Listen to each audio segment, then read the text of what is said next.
Hello, fellow writers. I'm Lewis. That over there is Tolkien, and you have found the Scripturian Society. Welcome, Woo! everybody. Woohoo! Back to your favorite writing podcast. If you want inspiration for writing, you're in the right place. If you feel guilty because you meant to write this week and you didn't, you're very much also in the right place.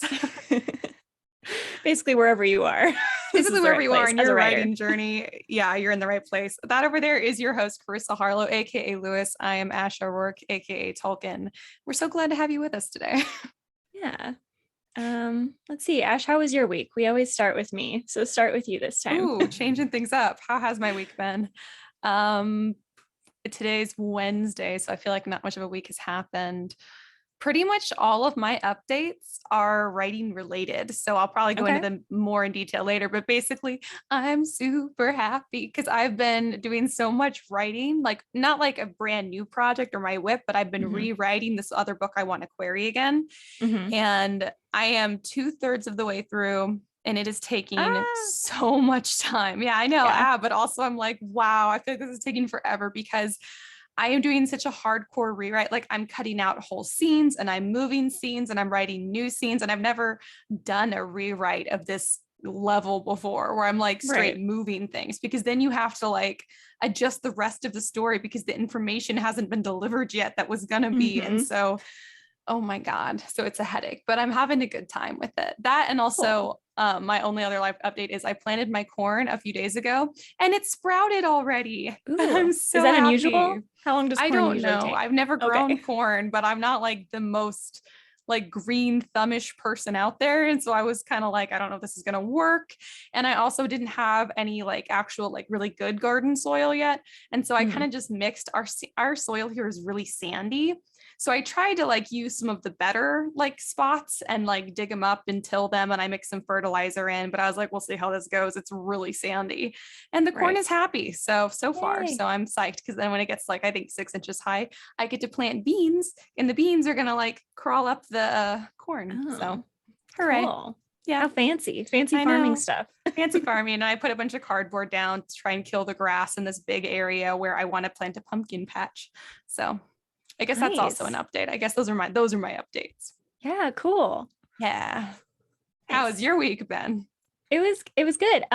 Yesterday my cousin, so I have three cousins with babies, and one of them came to visit, and like I got to meet the baby for the first time. Oh, And he's so cute. He's so like chubby and like big for his age, but like in a good way. Like he's just super uh-huh. healthy and like advanced and stuff.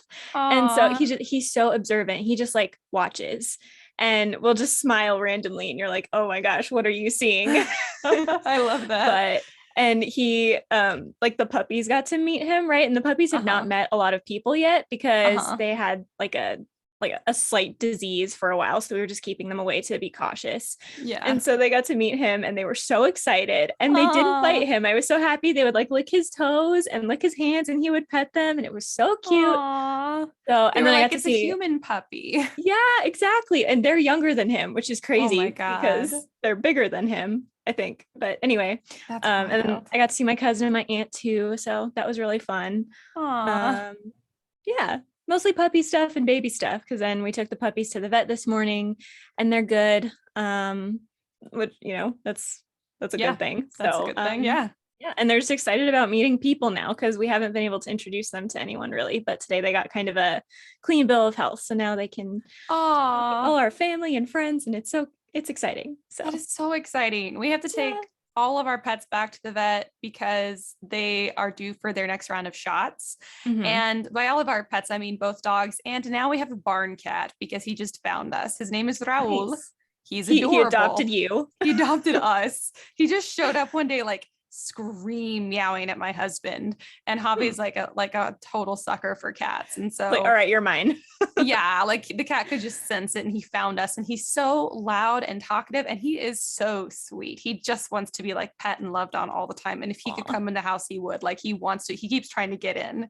He's a right. sweet boy. He's been around for hanging around for like 4 or 5 days. And so we feed him and stuff. And I put some flea stuff on him, but he needs his shots too if he's gonna be hanging around. So now we Right. gotta do that too. Yeah.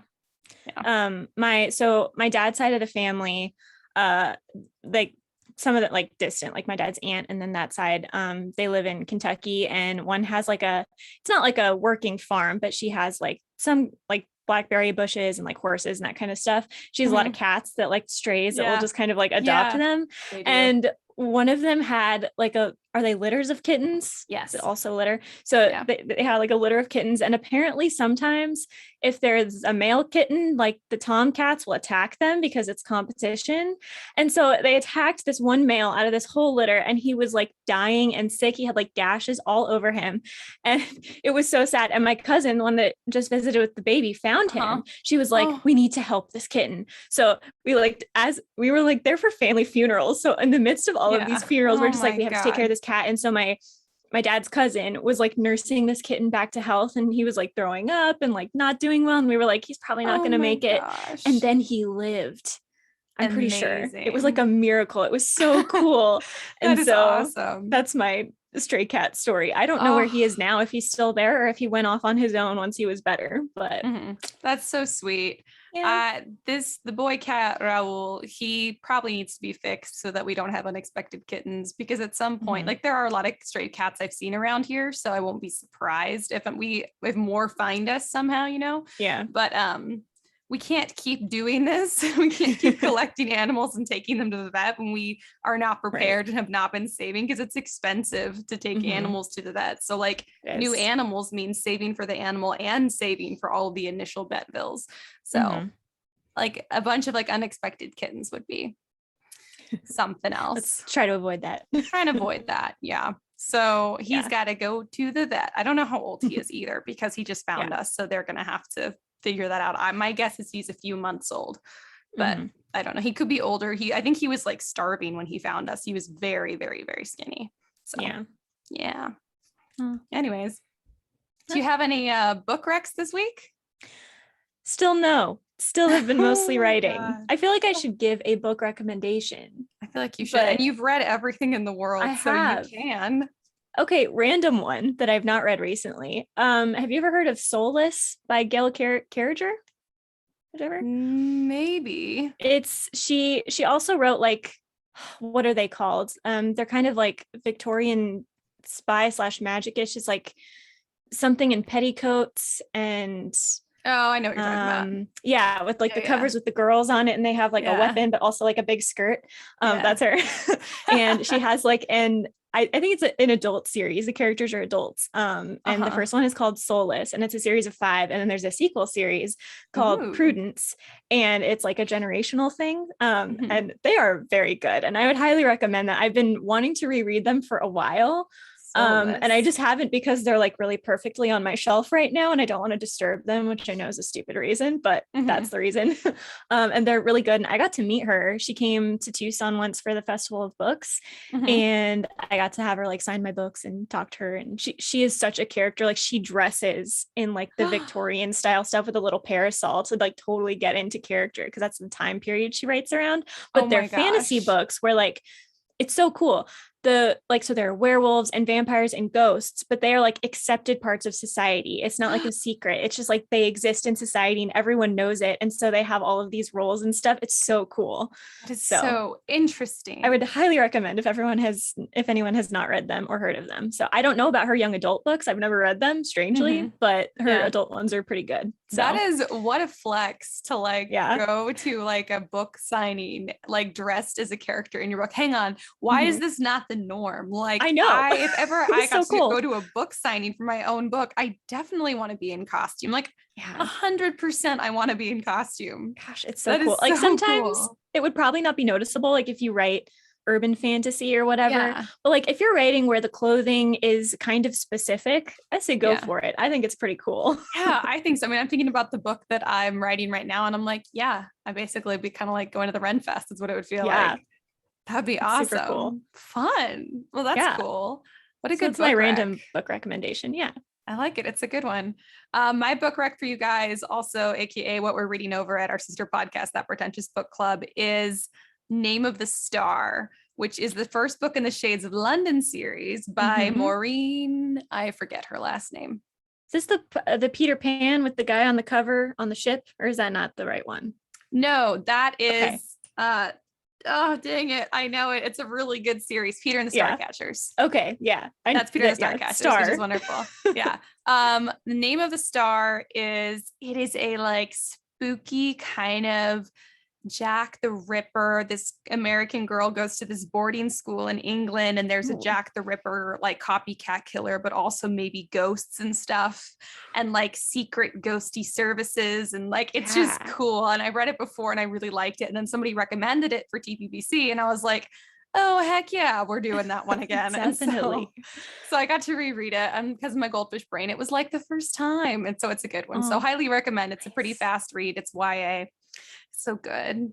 Is it a series or is it just a It's a standalone? series. It's the Shades of London is the name of the Oh yeah, series. you already said And that. I read the second one and I remember loving it. I don't know if I ever read the third one or if my memory is just not like working for me. Either But way, I want it's to, both possible. either way, I want to reread the whole series again. I know I've read the first and the second one. I used to have the second one for sure, and I don't know where it is. So I had to start Okay. from scratch. Cool. Hooray. The way you initially described it, you said this American girl goes to London, and my mind went to, American Girl dolls, like the company, and I'm like, Yeah. gosh, what if they had a doll and they came out and they're like, this is the ghost hunting Jack the Ripper serial killer hunter American Girl doll. I'm like, I would be on that. I would be so into American Girl dolls if that was an option. That sounds amazing. Right? Oh my God. Anyway, also, I was gonna ask, have you read Stalking Jack the Ripper? No, but it is on my Okay, TBR. It is like they're good. high up on my TBR. Yep. I have to remind myself. Stalking Yeah. Jack the Ripper. I'm Is writing it it down. Yeah, Carrie Maniscalco, I think is her name or something like that. She has a new series out too that I want to read, but I'm Mhm. waiting for the cool Barnes and Noble limited edition box set. Of course So you I have are. not read those. Yeah. I've seen And the I box don't set know for if the I'll like Stalking Jack them. the Ripper series, and I wanted it Yeah. very badly. And I almost impulse bought it, but it was very expensive, and so I Yeah. didn't. But I I think it's do one of the want few it. ones that's only in hardcover in the box set. Like sometimes Mhm. they'll do both or one or the other. And the Mhm. hardcovers are obviously always more expensive. Yeah. But And yeah, those are good. awesome. Yeah, especially the first two. The third and the fourth were okay. I enjoyed them, but the first two are amazing. So Oh, man, I secondary gotta book read it. recommendation. Yes, secondary book. You get double the book recs from Yeah. Karissa. Hooray. Well, what's our word of the week? Our word of the week is Taradiddle. Taradiddle. Sounds like a nonsense word, but it means a petty lie or pretentious nonsense. Wait, how do I Like spell that? Taradiddle. That's Taradiddle. amazing. A taradiddle, a I know. pretentious It lie. sounds like it should be a punctuation, but it's not. It's a pretentious lie or pretentious nonsense. I love it so much. Yeah. My whole life is taradiddle. I am the most taradiddly person. Oh my God, this is excellent. That Pretentious Book Club is founded on a taradiddle that we have any idea what Exactly. we're talking about. Oh my God, I love it. Taradiddle. So good. It's one of those where I can't even think of a way to use it in a sentence, but I am sure it is. The ways are myriad. It's just like a Yeah. very cool word. I'm trying to find a way to like actually use it correctly in a sentence, and it's hard. And usually that's my Mhm. thing. Her speech was full of taradiddles, I guess. I think that would work. Yeah. But or if Uh, someone says something and you're like, that's a taradiddle or something. there you go. Like an insult. Like, Angry, accusatory. It's hard to sound angry when you yeah, say the word taradiddle, though. it's true. That's a taradiddle. It's a what? I'm sorry, a pterodactyl. What was that? Yeah. For a second, when you started to say I was like pterodactyl, because that would be excellent. No, taradiddle. I feel like we all know what that is. So Yeah. going obscure and going with taradiddle instead. Taradiddle. That's good. I love it. Yeah. Awesome. Well, should we get into the theme of our episode? Yes, I think you're going to have to describe this one because like I kind of know what you mean by it, but I think you'll probably describe it better. So Okay. explain. So the theme of this episode is something that is near and dear to my heart because it is related to it's basically how to pull off the saving the girl trope, because I love that trope.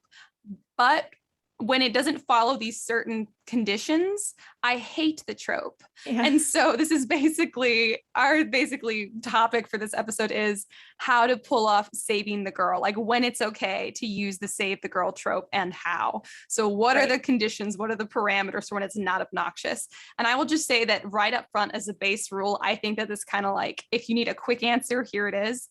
only use the saving the girl trope where somebody goes and saves the girl if the girl cannot feasibly save herself.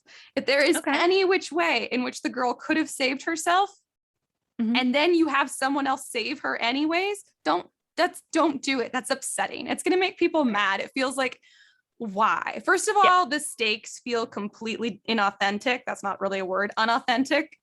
But also it's like, you don't think that your girl character could save herself? It's like, it discredits the character. It doesn't make it as cool that they were saved to begin with. The stakes aren't really what they should be, because they're kind of made up if that's the case. And it just makes me mad and sad, because I love the save the girl trope. Because what I think what people like about it when it's done the right way is that it's like, yeah, duh. Like when you feel trapped and you can't help yourself, you wish that some handsome stranger would come and like lift you up out of that pit that you can't get out of by yourself. But it's kind of insulting if you can get out of it yourself. And then someone comes over and they're like, oh, you clearly need help. Allow me to help you. And you're like, bro, I got this. So like, give your female characters the dignity to let them at least try and sort it out first. Yeah, I totally agree. Okay, 3 things simultaneously came to mind when you were describing that. I'm going to go through them all really fast. Excellent. 1, you know, the live action Scooby-Doo movie where Daphne's big thing is like, I will no longer be a damsel in distress. That's what I'm thinking of. Like she becomes like, I will not need help. I will do this myself. And I do love that. The second is from the Cheetah Girls movie. Does anyone remember that, where the Cinderella song? The Cinderella it's like, song. I don't want, like, I'd rather rescue myself. And I love that song. I love that song. Is iconic for the save the girl trope. Let's all remember that. Just have that on repeat as you are using this trope. This is probably where that developed in me, actually, because I was obsessed with that song. It's so good. And that movie was so good. And then that song was just peak. I miss the Cheetah Girls. I know, so good. And then the third thing that came to mind is a real life situation in which, when we were at GCU at college, I had my dad, he would come up and visit me like once a month, and he would bring me boxes of books from my house so that I could read them. And I had to carry them across campus to my dorm. And one day I was carrying a box and it was so heavy, and I was walking up to my dorm and I was like, there's no way I can open this door. Like, I will drop the box. My muscles had locked. So like any movement would have just like, I would have flopped like a rag doll.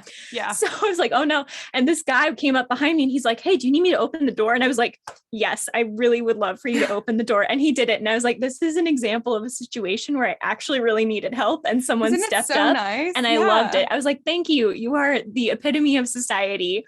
But like, if I hadn't needed help, it would have been like, I don't know, it still would have been polite to open the door, but like he went out of his way to do it instead of just being like, oh, you must need help. But it was, I don't know, it was a good situation. That's nice. Yeah. Those are the things that came to mind when you were saying that.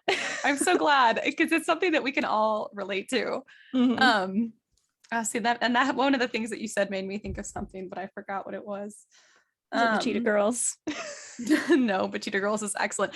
Oh yeah, I think like a good way, if you're like, well, I can't really tell if I'm doing this because it's the save the girl trope or not. I think in general, whenever you come across something and you're like, wait, is this something that's like, it's just because it's a girl that I can get away with this, is to like, just kind of flop things in your head, like just gender swap real quick and go, would this be as compelling if the roles were reversed and it was the guy who needed to be saved by the girl? If so, and he's not a complete moron and he still couldn't get out, then it's fine. It works.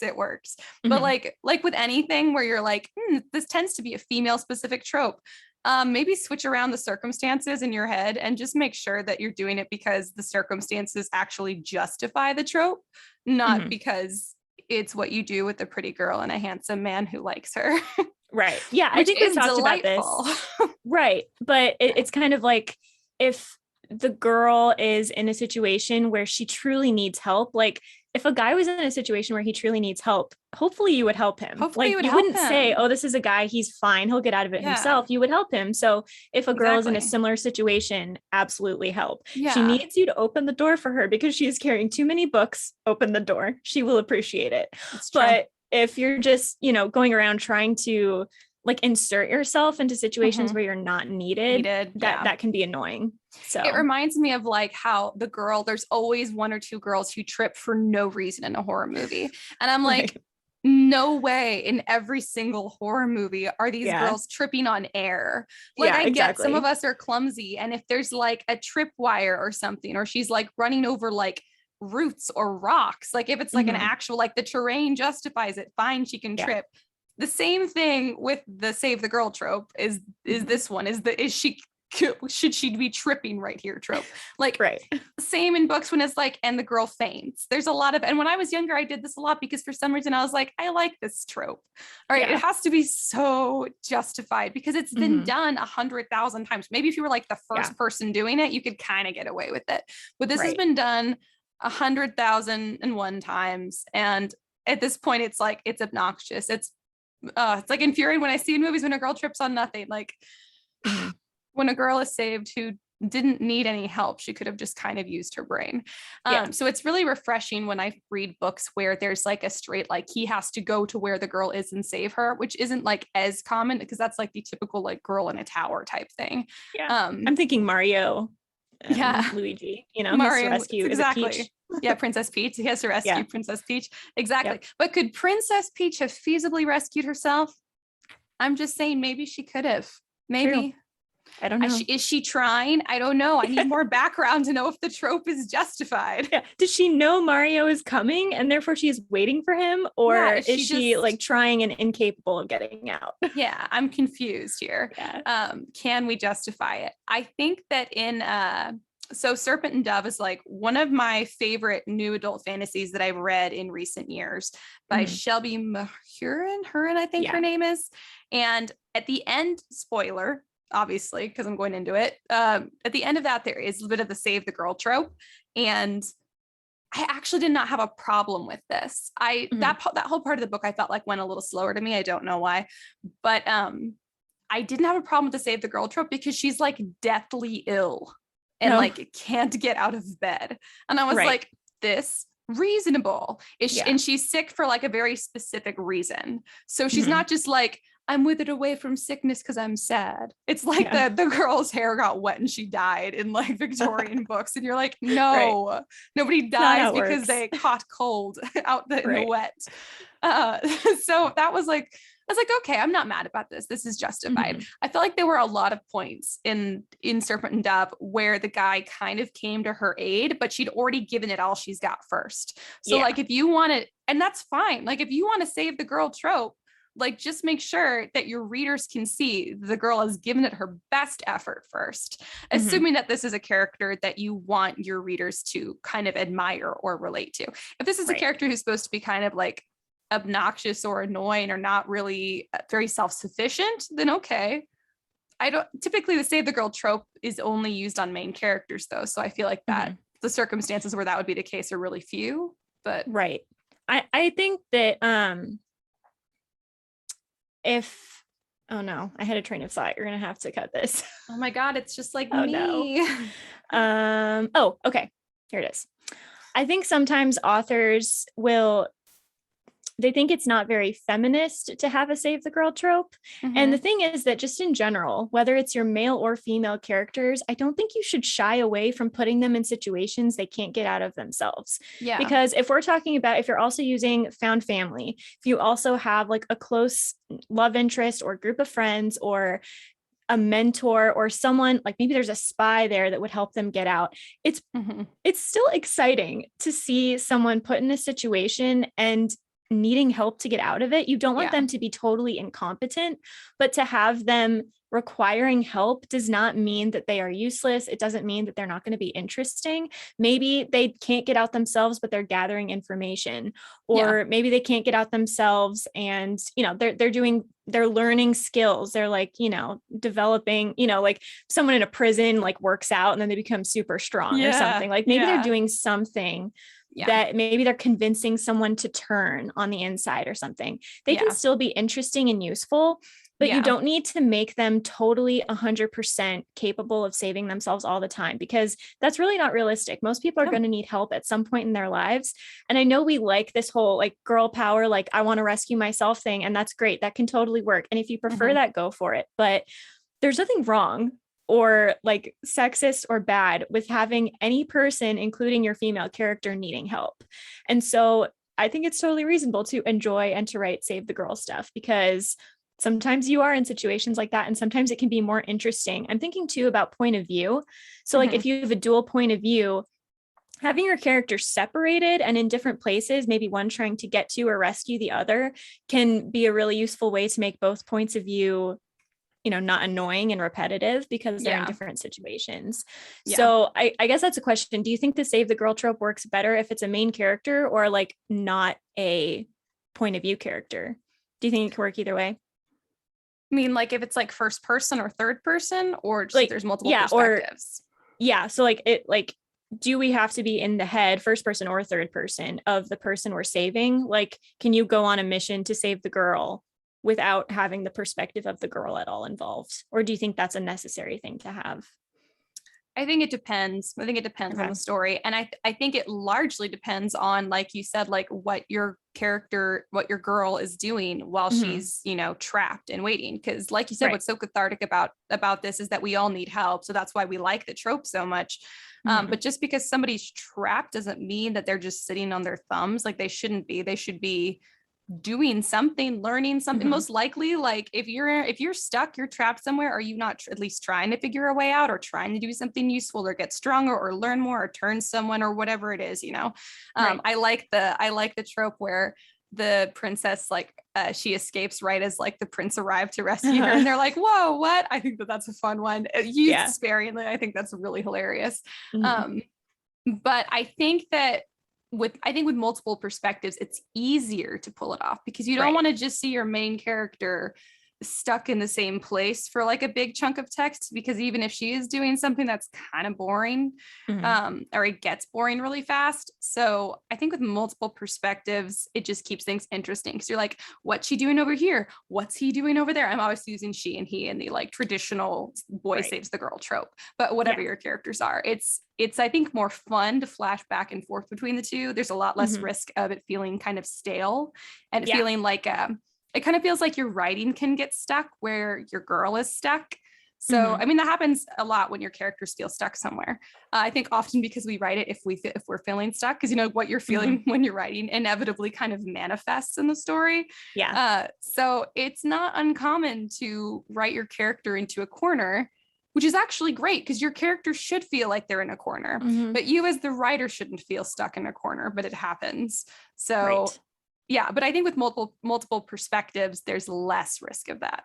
Yeah, because I'm thinking if you're going to have, the girl in this situation for the whole book, like if it's only for a certain period of time, it's fine. You can do anything you want there. But if for the whole book, the girl is going to be kind of like trapped or in captivity or something like that, I think flashing back and forth is just better, because if I can't see that someone is coming to rescue her, if I don't know that, then sometimes I get annoyed when she gets rescued, because it will feel contrived, or I will end up actually or I'll end up really liking the characters that she is trapped with. Like sometimes, the jailer or the guy that kidnaps her kind of a Stockholm syndrome thing. You're like, I kind of like you. And so then someone comes to rescue her and she's like, well, wait, I don't want to go. And I'm like, I don't want you to go either. Like, don't do it. Don't leave, even though she should leave. So I think you run the risk of doing that. So unless that's what you're trying to do, I just feel like there can be problems if you're not showing that rescue perspective also. But then if you have only the rescue perspective and not the girl, then it's like, well, why are we rescuing her? Why do we care about her? Because having someone that's like, I love my sister or my girlfriend or my friend or whatever, it still doesn't give us the same stake in it. We don't care as much. But if we see her and we see she's trying to get out, or she's trying to be productive in this way while she's in this situation, we can really feel like, oh my gosh, I really want him to be able to rescue her. So if you're going for that classic, like she needs to be saved and she wants to be saved kind of thing, I think the dual perspective or multiple perspective probably works best. If you're going to do one or cut one of those out, I think you would have to change like your theme and what you're trying to do with it, because I just don't think it will work the same. So it'd be a very, very specific kind of story. I think, I had a good point, and then my brain did what it likes. It's one of those days. Yeah, it is. It's so one of those days. So I was gonna say, I think that the benefit of showing multiple perspectives, so like the person trying to save her and her being stuck, is that it keeps her from feeling like an object. Because if you only see the person trying to find her and you never get to see what's going on with her, like it really becomes like she is this trophy, or she is the goal, or she is this thing that this other character needs to prove themselves, instead of that's an actual person living an actual life, going through actual, strife. So I think it's important to show both, but at the same time, like whether you do main, one perspective or multiple perspectives, if you're on the same note, if your character is just, your girl is just sitting there kind of doing nothing, it also kind of makes her in the same way just kind of an object, kind of for kind of a plot device, not really a real person, because a real person would be doing something. So I think that the reasons that I have issues with so much of the way that the save the girl trope is often done is because it seems to diminish her to an item instead of a fully blown character, which is also just boring. And also the stakes, that's part of why the stakes are so low, because you're like, I don't care. She's not a real person. She dies. We just don't win. Not this person dies. Yeah, exactly. It's just, we don't win. It's just the hero is sad. It's not this person that we cared about and that had all of this potential and this brilliant mind or heart or whatever it is about her that's so special is gone now. So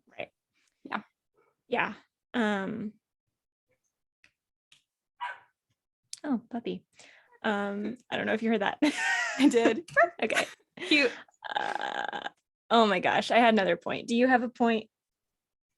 I was just gonna say there's some ways that you can like switch up the save the girl trope. We usually think of it like as a romantic thing, right? But then also like there's times where you see like Percy Jackson, that I bring up every single episode because it's an excellent story. He's trying to save his mom, right? And so that's different. It's still like a boy girl, like boy saving the girl thing, but it's different because it's not like a romantic thing. And his mom we've already seen. So this is one where we don't really see her perspective while she's captured, but we know so much about her relationship with Percy. We know so much about her history that we know what a great person she is. We know because of her relationships and the effect that she's had in Percy's childhood. We know that she's a valuable person and that losing her would be this awful big loss. And so because we already have all that information and we've already seen her, she's like the perfect character for that kind of thing. And so I think that's important to keep in mind too. If you do need to use a save the girl trope more as a plot device for another character, like to go get them, because I think that's different than using, there's like multiple ways to use the save the girl if it's trope. not central, it's just kind of an inciting incident, maybe. Yeah, exactly. If you're using it as an inciting incident, which is a very specific use of the trope, I think it's important to branch out and know that the person that they're going to save doesn't have to be a girlfriend or a wife. It could be a mom, it could be a sister, it could be a brother, it could be like a little brother. The idea is typically that it's someone who would be more vulnerable than you, is where it comes from, but it does not have to be. It could be an older brother, a father, an uncle, a grandfather. It doesn't matter who it is. The idea is just that they need your help wherever they are. Some awful circumstances have arisen. They're gone and they're going to stay gone or die or worse if you can't get to them. And so that's when you use it like that, it's the inciting incident that kicks everything off. And in that scenario too, because it's a familial relationship, I think most people feel at least a sense of duty, if not an understandable sense of like history and connection to that person. You don't necessarily need to be from the perspective of the person being saved, because you can understand why that person wants to save the other person. Like, I don't know, most people, even if you don't like your mother or your sister or a family member, you would probably still feel an obligation to rescue them. And so then over, the journey, however long it takes, if they're companions, like in Percy Jackson, Annabeth and Grover go with him, like you explain through conversations with those characters why it's important to you. And maybe it is just simply duty. Maybe it is love, like Percy, where he's like, my mom doesn't deserve this, I want to save her. It can be a lot of different motivations there with family. When it comes to, a friend or a love interest, and particularly the love interest, if that character isn't pretty likable, and therefore if we aren't like in their head seeing what they're doing, it's just going to to fall flat or flatter, because you can have love interests that you wouldn't necessarily risk your life to save. Like if you've been dating someone for 1 month, are you going to die for them? I don't know, but you would probably die for a mother or a brother or whatever. Yeah. Or at least be somewhat more willing. So it just, there's kind of an automatic understanding with a family member that isn't there with a love interest. It's so true. like if you are doing a book where you're not going to be from the perspective of that person, some kind of family relationship would probably work best, because we can understand that even if we don't know a lot about the person. Yeah, that's very So, true. yeah. I think that another way that the save the girl trope has just been overused, and I will say that I have loved this and I will still love it occasionally, but it's just something to keep in mind because it is overdone. And I think that there's ways to put a twist on it to keep it fresh. Is the girl is captured, the guy is going to go find her or whatever. I'm back in the romantic version of the trope. Mm-hmm. And they like the villain who's captured her is like really sexy or attractive, right? Or she's kind Yeah. of interested in him or falling in love with him, or he's got a thing for her. And Mm-hmm. while a little bit of that is just the power dynamic, I think that we typically imagine for a male captor of a pretty female, because that's Mm-hmm. typically the case and that's understandable. Well, a Mm-hmm. little bit of that is like, okay, I guess it's so overdone, especially Yeah. when like they really make that person like a real love interest or like the bad boy, or like they share any like romantic scenes. I think that we can Mm-hmm. do less of that romantic scenes with kidnappers. How about we do less of those? You can have the tension there, maybe make Mm-hmm. it more one-sided, because I feel like Mm-hmm. realistically, guys, I feel like we read in books and we're like, the sexy kidnapper is attractive. In real Right. life, I don't Be think that scared out that of your would be the mind. case. I think you'd be really scared. So I'd Yeah. like to see more of that, unless you're writing Mm-hmm. like you're writing like for a very specific crowd of romance readers that are there for that, Mm-hmm. unless that is your whole goal. I would say maybe shy away from that. It's okay if the Mm-hmm. villain is kind of into her, but also they don't have to be. They could very Mm-hmm. much just be using her for a purpose or to get to the hero, which is often the case. Mm-hmm. Or because she has something he needs or she has information. I mean, really like mix up the reasons why she's been Yeah. taken, which I think is like a whole other thing that you need to think about. Like you really need to justify why is it Mm-hmm. that the girl has to be taken in the first place? Right. And if she is taken, why wouldn't she just be like killed right away or whatever it is, Right. So like really know the reasons that your character was taken and why they're still alive. For Because if you sure. can't really justify that with no plot holes, it's gonna fall apart and the stakes are gonna feel kind of crappy, honestly. Mm-hmm. But if you want like an additional love interest, because I know what a lot of us like is that this trope is a romantic trope. Mm-hmm. Not always, but it can be a really popular romantic trope.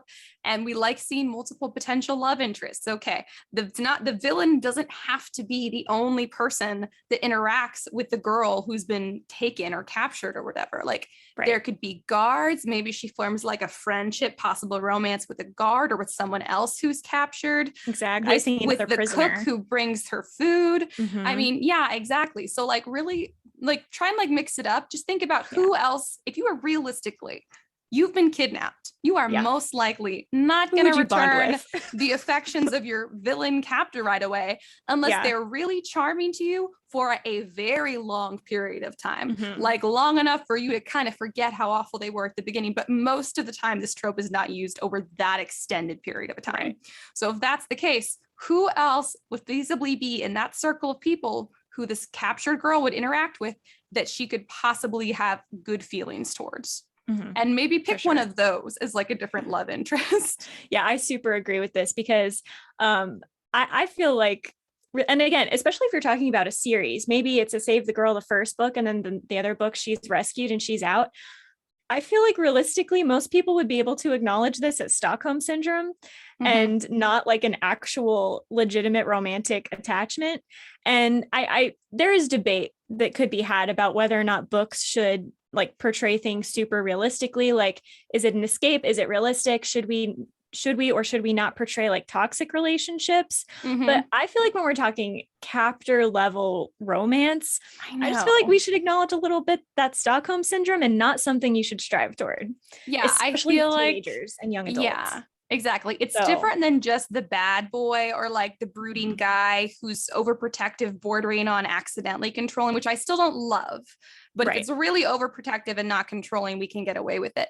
The kidnapper, falling in love with your kidnapper is, I That's a feel like that's condition. over the line. I feel like Yeah. that's really over the line. It's yeah. And I And was usually realistically, oh, sorry. no, go for it. I'll just make this point real fast. Realistically speaking, the captor is not actually falling in love with the victim. They are abusing that person's goodwill in order for them to cooperate. Yeah. So if you're going to mix it up, I think that could be a good element to add. If you have a character that like grows to truly care about her kidnapper, but can acknowledge like, this is not something I should feel. I think that's great. Stolen by Lucy Christopher has this element. It's about Stockholm syndrome. This girl gets kidnapped and like taken to the middle of nowhere. And this is the only person she has to connect with at all. And so she develops feelings for him. And I think that's just a really fascinating concept. I just wish we would be more honest about the fact that that's not good. And we shouldn't like strive to do that, because that's how that type of situation is very reminiscent of abusive relationships, and you don't want people to get into those. So I don't think we should go there. But anyway, what were you going to say? I think also kind of on that note is like a lot of times we portray the villain in this scenario who's captured her, like as if he actually has real feelings for the girl, when that would be out of character considering everything else that the villain does. So unless your villain has a really, I'm having a hard time even thinking of like a character, like a villain character where this could be justified. Like like if they've kidnapped a person, like they believe that their ends justify the means, and a person is an object. A person, exactly. If someone who kidnaps someone thinks a person is an object. And so I'm like, that same person is not going to have the same type of like actual love for a character. Like maybe they're attracted. It's artificial. Exactly. So letting your character fall in love with a character who doesn't love them doesn't make a lot of sense, because at least initial love tends to be mutual. So that situation just doesn't really track for me. And I think kind of going back to something that we touched on a little bit before is just important to think about is why is your person captured in the first place? Why does the girl need to be saved? Because like, why was she ever taken to begin with? Right. It's often done as a plot device, and I'm fine with that. That's great. I think it should be a plot device. Like it's not really about character development, though her character should develop, and so should the heroes, because that should be happening through the whole story. It could be an inciting incident that gets the plot rolling. It could be something that heightens the stakes like part way through, and now the stakes are even higher because now she's been taken. And I think that recently, like you were saying, some feminist people have been kind of like not liking the thing where the villain takes the girl because he knows that it'll draw the hero over, right? Because he's using the girl as a trophy. And I get that like some people don't like that, but I'm like, that is the point. Right. Your villain, that's how it's going to work. Yeah. Your villain is not a feminist. So your villain is going to use her as an object. And just because your hero is going to save her doesn't make him not a feminist, because he would do that for anyone that he loves. He would do that for his friend, his brother, whoever. Like all they have to do is kidnap someone important to that person. Yeah, exactly. So this, like, I know that people have, it's the using the woman as bait, kidnapping a woman as bait, right? A lot of people don't like that trope anymore. They're like, that is sexist. I disagree. Because it's not anyone you care about could be used as bait. You're telling me anyone that you love in your life, boy, girl, family, whatever, you're telling me that you wouldn't go to some kind of extremes to save them if they were taken from you? No, I don't think it's a sexist trope.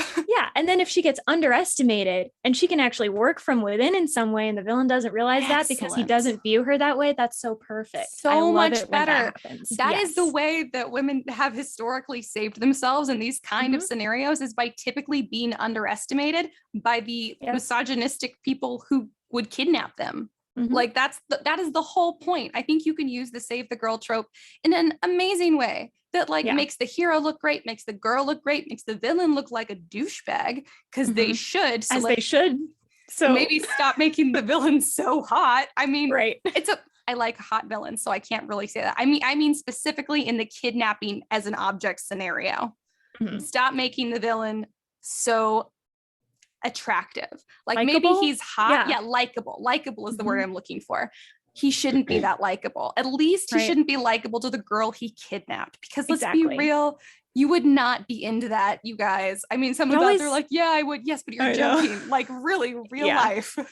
Someone actually kidnapped you, because I always then find that the girl feels weak-willed to me. Like she's just, like, oh, I'm fainting from, my hair getting wet or something like that. Like, oh, he's so hot, as though that's going to be the thing on your mind if you have been kidnapped. It's like the kind of girl who trips over nothing in a horror movie. That's the same kind of girl who would faint for no reason, who would fall for the villain.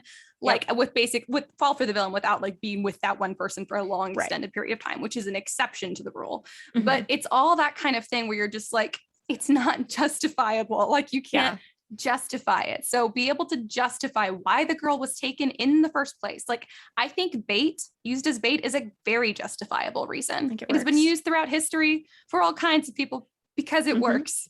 But if you've got another reason to, if they need something from her, she's got the answers to their riddle, prisoner of war. There's a lot of reasons. Just make sure you know why. And it's got to be specific. If it's bait, be specific about it being bait. Don't just be like, because he's kind of like, maybe the hero will come for her. No. Be like, I took her as bait. I'm telling the hero that I have her. And I'm saying if he doesn't get here by this date, you're dead. Like make it very specific, whichever reason you pick for them being kidnapped. And then like, God, let her react like a real person with a real level of intelligence and strength. Like she doesn't have to be superhuman, but like, God, like let her be a real person. At least let her be angry or scared. Like, please don't just make her totally cool with it. People that, you know what, girls in books are surprisingly cool with being kidnapped. And I'm like, no, I don't think so. No. So like I'm thinking about, you were trying to come up with an example of like a love interest villain that works. And I know this isn't technically a kidnapping, but I was thinking about Shadow and Bone with the Darkling. And I do feel like, but I'm just like, to create like a similar dynamic, I think the reason that the Darkling's feelings make sense in that situation are because Alina is the only person he's met in a long time that is of equal power to him or similar power. So if there's something like that, if, you know, the villain kidnaps this girl, maybe he does it on purpose because he knows she's powerful, or maybe he doesn't know and then he realizes it along the way. I mean, that's a very shallow reason to love someone. I don't know that that is real love, but it could certainly justify an attraction there and, you know, a change of attitude. But there has to be something like that there. It can't just be, oh, this girl is super special and nice. And sometimes it's like, you know, she'll treat his wound or like just say something kind to him. And he's like, I think I love you. I don't think the villain would react that way. I don't think this is the first kind-hearted person he's ever met. True. So you don't want to like make this girl, I mean, kindness is good and, you know, bravery and tending wounds is good, but I don't know that that is the reason that someone would change their whole life. I think those are fairly common traits and you shouldn't make someone look like super special just for being like basically kind to people. And so like to make that out as though it's going to change someone, as though, you know, the villain has never met anyone who treated him well, unless that's like a legitimate sticking point in his life. I don't think that's enough. So if you are going to go like the villain love story, these are my two things. Either one, give a legitimate reason why that villain might think that he loves her, equal power, maybe I don't know, she has some kind of secret, I don't know, something like that.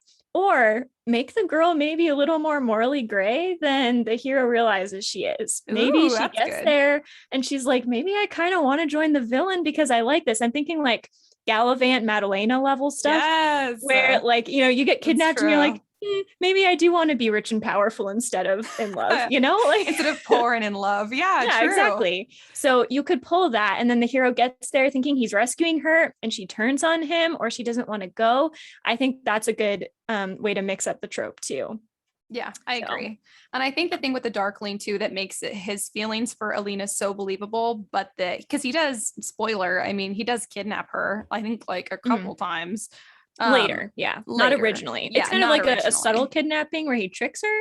Yeah, it's more of a trick than a kidnapping, but it's still holding her hostage against her will, basically. And he does that because he needs something from her. He needs her power. But the reason he has feelings for her is not because of that. It's because he feels like she's his only equal, the only one who could understand him. So if your villain is in love with the person they captured, acceptable, like Karissa said, if it's for a reason other than the thing that they need them for. Like it shouldn't be the reason that they took them. Like the villain takes the girl because he's so attracted to her, he has to have her. That's a lot harder to pull off. That would have to be the entire storyline in itself to delve into like this psychotic nature of that kind of thing. So if that's not the main, if that's not the whole story, then that's not why your villain kidnapped her. It's because he needed something from her, whether it was to incite something from the hero, or she has information or a secret, or she has power, whatever. It's not why he falls in love with her, though. If you're going to do that, it's because he sees something in her that he hasn't seen in someone else.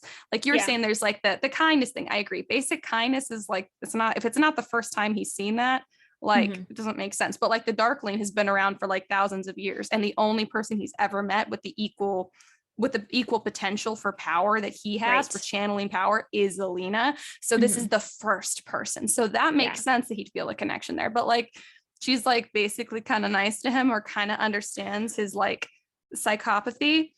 Not a good enough reason, unless it were going like over an extended period of time. But once again, that's kind of its own story in itself. So unless you're going to do that, then don't do that. Yeah. Well, I think it's also unrealistic that this villain, like the Darkling, that's been around for centuries, is just going to fall in love over a couple months because someone is kind of nice to him. Like that doesn't, like, years maybe, but I someone that's been a villain for that long is probably not going to be easily swayed. That's someone that's probably really settled their viewpoints in stone, and they're not going to just change that. They're not going to be able to, learn to sacrifice for people or do kind things for people. That's not going to be something that they're naturally going to be able to shift and adjust to. So I don't know how realistic I find that. If they're like a bad guy that might change their mind, like, I don't know, no one's coming to mind, but someone that's only been a bad guy for a couple of years, and maybe they're like, oh, maybe I should be more generous to my people or something like that. Okay. But a long-term villain, I don't think is going to have a short-term change like that, unless he's tricking her. Yeah. So, and I like to point out that the Darkling is one of the few villains who does have real feelings for the girl he quote unquote kidnaps, but his desire for his own purposes are still stronger than those feelings. And he is an amazingly well done villain. And I can completely accept that he has feelings for Alina. And in another life, in another set of circumstances, I think that they could be together. But in this circumstances, he still puts himself first over her. Always, despite those feelings. And he's done excellently well. So really think about, is your character, is his attachment to the girl he kidnapped, is it as believable as the Darkling?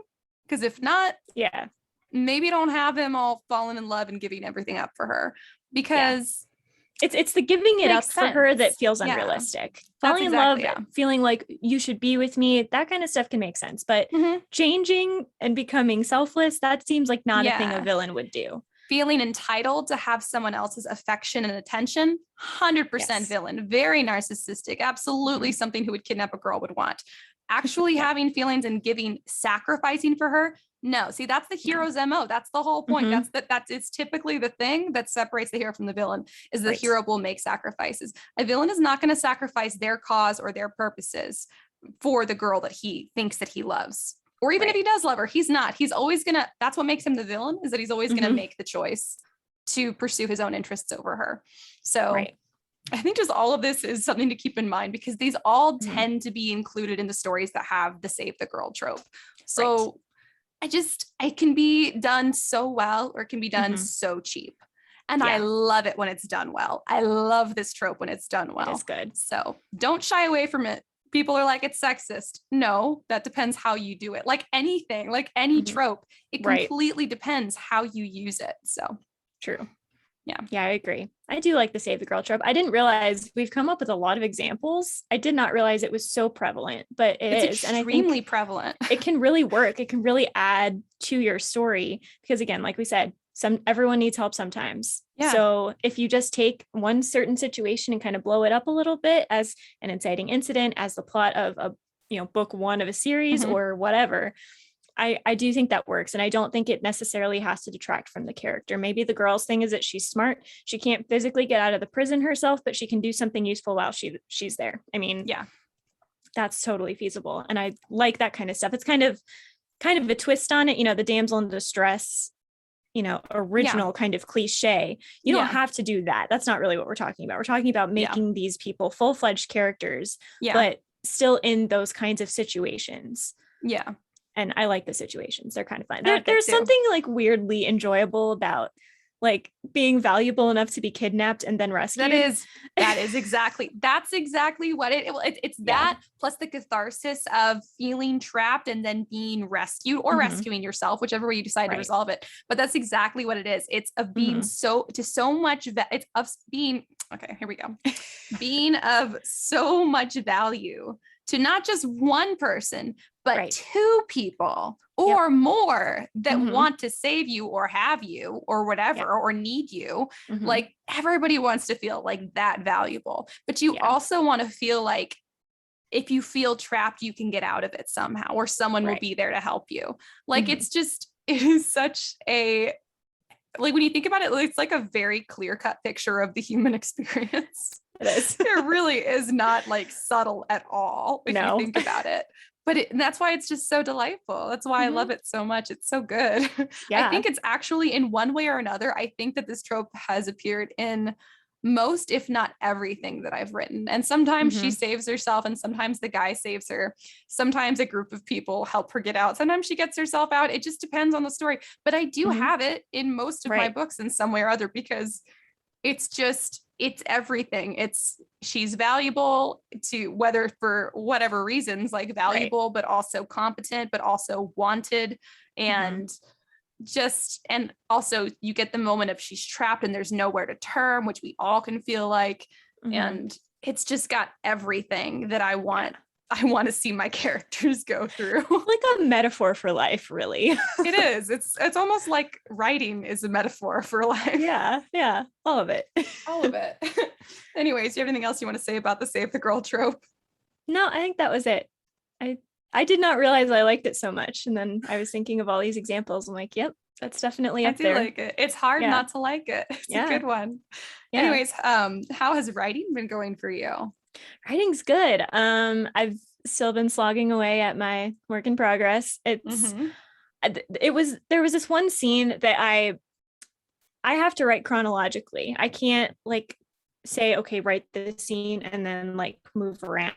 So if I something at the beginning, it's really hard for me to write as though it's there later on. So there's this one scene I knew it needed to happen, but I hadn't laid the proper groundwork, and I know exactly what I need to do. I have like, notes. I'm like, this is how I need to fix it on my first edit, but it wasn't there.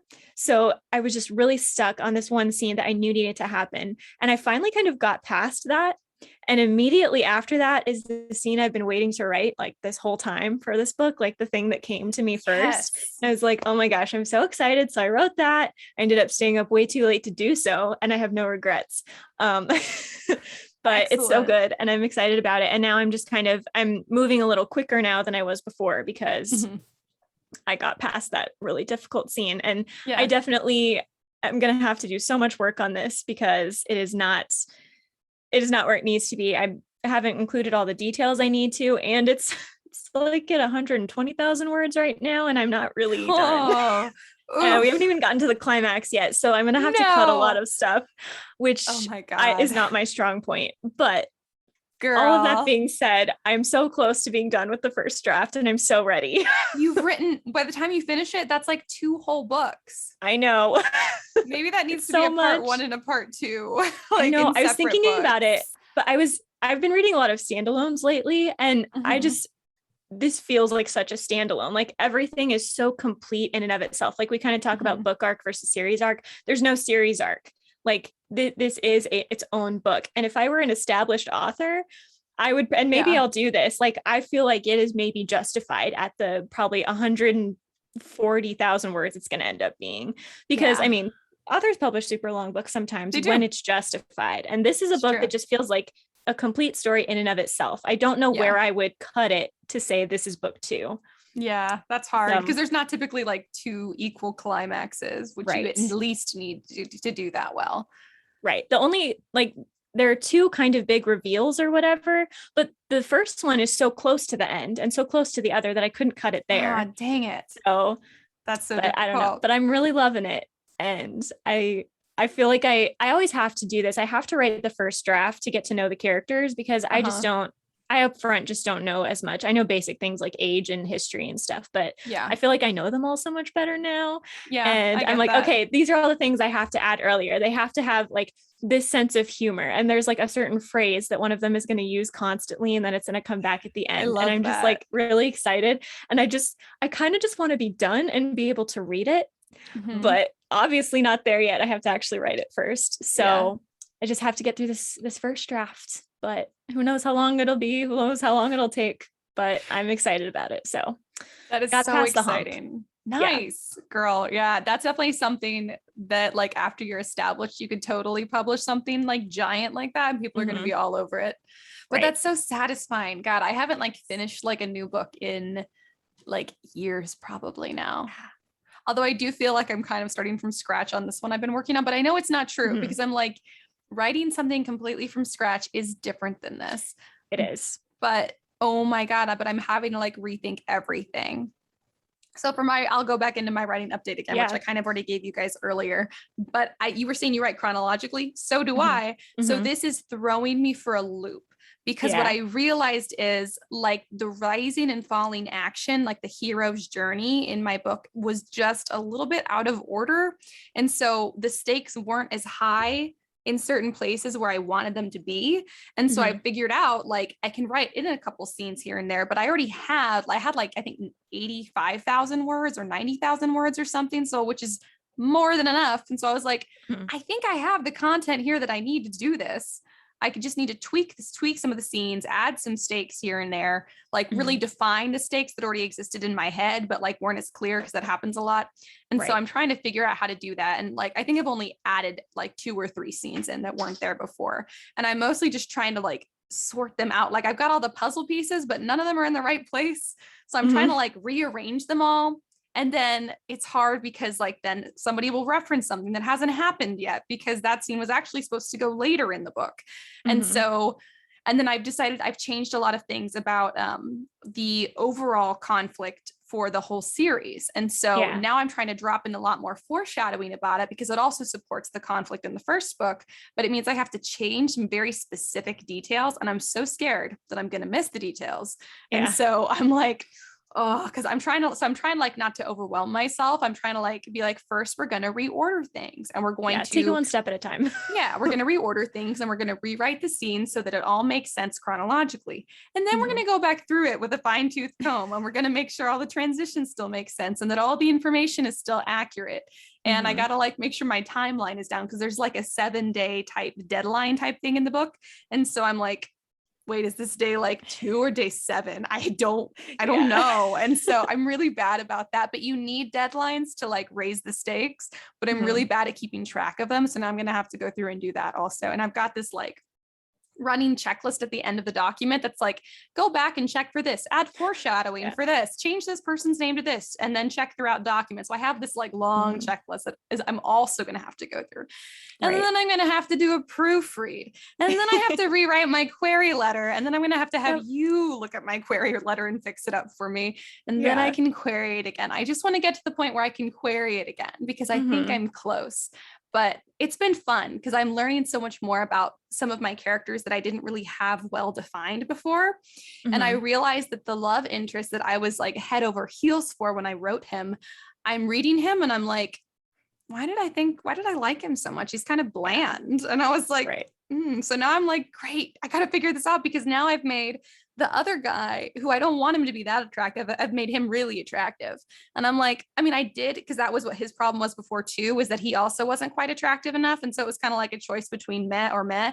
And now I'm like, Mm-hmm. now I've got a choice between this super attractive guy or this meh guy who I Right. thought was wonderful before for some reason.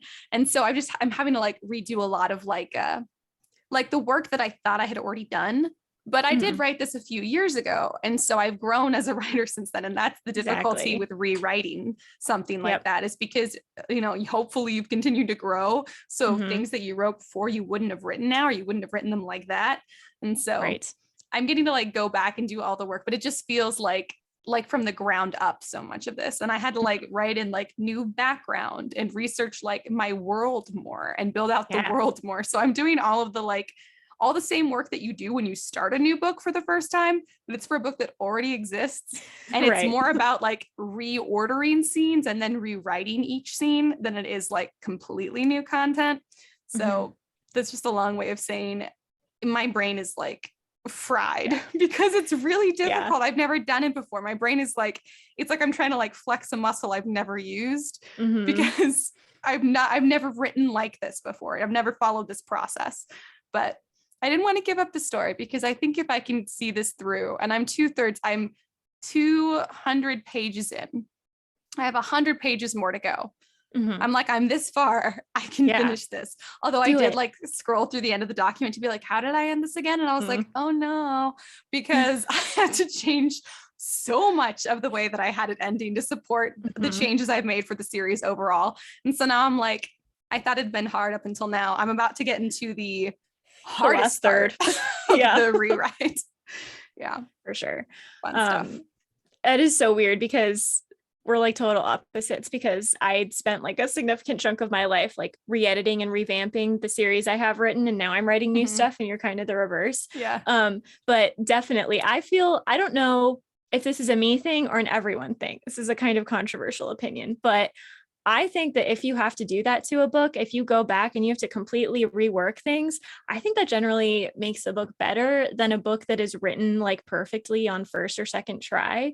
Because I just feel like you've spent so much time on it and you have tried it another way that didn't work. You know that this is the format that works best for it. I just think it works better. Like when I think back on my first versions of my series book, and I wrote another book earlier this year. So like 2 books in 1 year is crazy for me now because I haven't done that since I was like 15.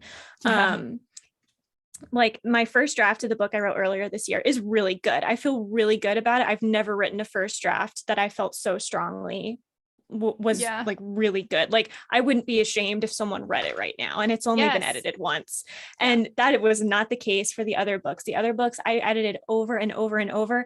I started with 7, then I added 2, not at the end, in the middle. I had to change up the entire timeline past book 3 to do that, because I was like, this is something that's been going in my brain. I have to add it. It's too good.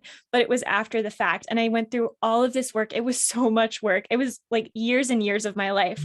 But now I look at it and I feel so good about it. I feel like it's so much stronger. And while I really love the book I wrote earlier this year, it is a standalone, and it's just easier to do standalones. And I still think the series is probably stronger because it has been revamped, not just edited. So I don't know. I'm not going to say that no book is good on its first like plotted trajectory, but I think usually, especially with series, if you have to change stuff, I think that almost makes it better. So it's a lot of work, but it's really fun. It's kind of like an exhiliarating headache. It's awful, but it's also amazing. It is. It's that's exactly what it is. It's an exhilarating headache. Writing a book for the first time is just exhilarating. Editing it is kind of a headache. And then rewriting is exhilarating headache. It is. It's both, because it's the best and the worst part of both of them. But I totally agree. And I think it's kind of like how I look back at like in the first book that I ever like self-published, and I look at it and I'm like, oh my God, it's awful. I should not have done that. Oh my God. But then other people have read it and sincerely been like, no, I really liked it. I think it was a really good book. And I can't understand how that's true, but they say that. And so I do think that it can be true. Like the first way you write your book can be great. And a lot of books are written that way and published that way. And they're good. But could they have been even better if they'd had a revamp? We'll never know. It's not like really like a right or wrong type thing. Some books just end up getting a revamp before they're published and some don't. But I do think that you're right. There is something you can kind of tell with the book that's been revamped, because I feel like those typically are the ones that have like the deeper layers to them because they've been worked over and over so many times. So I think you can tell a difference. They're both good, but I do think you can tell a difference in the ones that have been like reworked. So I try to comfort myself now when I'm writing, and I'm like, ooh, that scene probably should have been earlier or later. I'm like, that's a good thing. That means the final draft will be better than I'm anticipating it to be. That's how I'm feeling too. So I'm like going through this and I'm like, okay, I thought this was decent before. And even some literary agents thought this was decent before. So if I can if this is, and I think it's already so much better now. So if I can pull this off, like, I think I'll really like it. And then hopefully, I'm Yeah. hoping, fingers crossed, the literary agents are going to go, hey, this is actually really good, because they just thought it was Mhm. decent before. Right. So yeah, That's what it so was I'm missing, hoping. maybe. Yeah, I'm hoping. I think I figured out some of the stuff that was missing. I mean, the Mhm. stakes can like always be higher, I feel like, at least for me. I'm not amazing at that. And then just Mhm. some of my characters were more plot devices than they were people. And Mhm. so that's not the case anymore, I don't think. But Yeah. it's hard because I tend to do first person. It's a first person. And so I tend to like only like really delve into like one or two characters. And that's why some Mhm. of my other characters tend to feel like plot devices instead of people. So, but I'm aware of it now, partially Yeah. because of this podcast. I can like Yeah. hear things that we've said in the pod, like going through my head while I'm writing, and I'm like, oh, that's right, I need to do that. And now like, or I need to change this, or I need to Yeah. like follow this, trope the right way. And so Mhm. that's also been helping hugely. I don't think that I could have revamped it like this if not for the Scriptarian Society. So Okay. thank you all for Just a little showing up. plug And there. Carissa, thanks for every week listening to my babble. I appreciate it. Anytime. I do think talking through it sometimes does an enormous amount of good for writing. Even just if you know it, saying it out loud to someone else, there's Yeah. something about having to explain it that can clarify the things you need to do. Yeah. I think that's the So, point of a writers group. I think that's why it's mhm. so helpful. And on that note, if you guys want to join our writers group, you can. Yeah. It's free. It's Patreon. So if you just go find Story Siren Studio, that's a production company. There are tiers that you can support the company with. Or if not, you can just join the writers group. And that's literally just leave a comment about whatever you're working on and we will comment back. I think the whole point of a writers group is largely like what Carissa and I do, which is basically just talk at each other about what we already think, Uh-huh. but we didn't know that we actually knew all of this stuff until we're saying it Exactly. out loud. So you know Mhm. a lot more than you think you do, like across the board, whoever you are. I promise you know so much more than you think you do because you've True. absorbed all of the good practices from all of the books that you've read and even the movies that you've watched. Like, you know it, you just haven't Mhm. put it into words yet. And when you do put it into words, it makes it so much easier to like see if you have or haven't done it, and like makes Yeah. it a lot easier to like pin it down and like figure out how to employ it like in an intentional Mhm. way. And so I think that's the point. So whether you join our writers group or not, or you keep listening or not, like talk to other people, writers or not, but especially writers because they get it. Yeah. Like, find someone to talk to about this stuff, even if you're just repeating things that seem like common knowledge. Just Mhm. saying it and hearing how passionate you are about it Yeah. is, it's like, it's very motivating and it is very It is. helpful. So I agree. yeah. Okay. Anyways, if you guys want to keep up with us during the week, you certainly can. We are on social media. We're on Instagram and TikTok. We are the Scriptarian Society. TikTok's got lots of funny videos for writers, courtesy of Carissa, aka Catherine, aka Lewis. And over on Instagram, lots of great writer tips. So if you want like motivation during the week, go hit it up. It's great. If you guys want us to talk about something specific, you can message us on either one of those, or you can email us at contact@storysirenstudio.com. And if you want to support the pod, you can go check out our store at storysirenstudio.com. It's on our merch page, the Scriptarian Society merch section. And you guys, I totally forgot to say this. So red pen point, which is something we dragged over from TPBC, but Mhm. RPP, you guys, we've got new merch. It's Yay. Lacuna Matata, which you may Yes. recall if you've been around from the beginning. Lacuna was one of our words of the week. Mhm. Carissa, do you remember what it means exactly? It's something about a cavity in a bone, I believe. Yes, it's like a It's like a gap. space. It's like Yeah. something missing. Yeah. And so so I don't know my why the sister, bone example was in my head, but but I yes, think it's it's, just yeah, something that's the missing. more Yes. literal definition. But yeah, it's something missing, lacuna. And so I made the joke, lacuna matata. And Mhm. we had my sister, our graphic designer, Madison Hull, pull up some merch for us. So she designed it, and says lacuna matata. It means you should worry. And Yep. it's adorable little like writer-ish merch. And so you guys can go check it out. I think it's on a t-shirt and a cup or something. There's a few different Cool. things that have it there. So Mhm. go check it out. And we have a few other colors available, I think, for some of our other merch now too. So go Yay. check it. If it's fun, you can wear it. There's also Story Siren Studio merch, which is a mermaid reading a book with headphones on. Like, I'm sorry, does it get any better than that? It's perfect. Yeah, it's perfect. And finally, if you guys just don't want to support us, but you don't want to support us that hardcore, just leave us a rating. That's perfectly fine. Mhm. You guys have been great so far, actually. You guys are wonderful. You're very supportive. But yeah, I think that's all I've got for you guys. So we'll see you next week. And until then, keep writing. And we'll see you on the next page.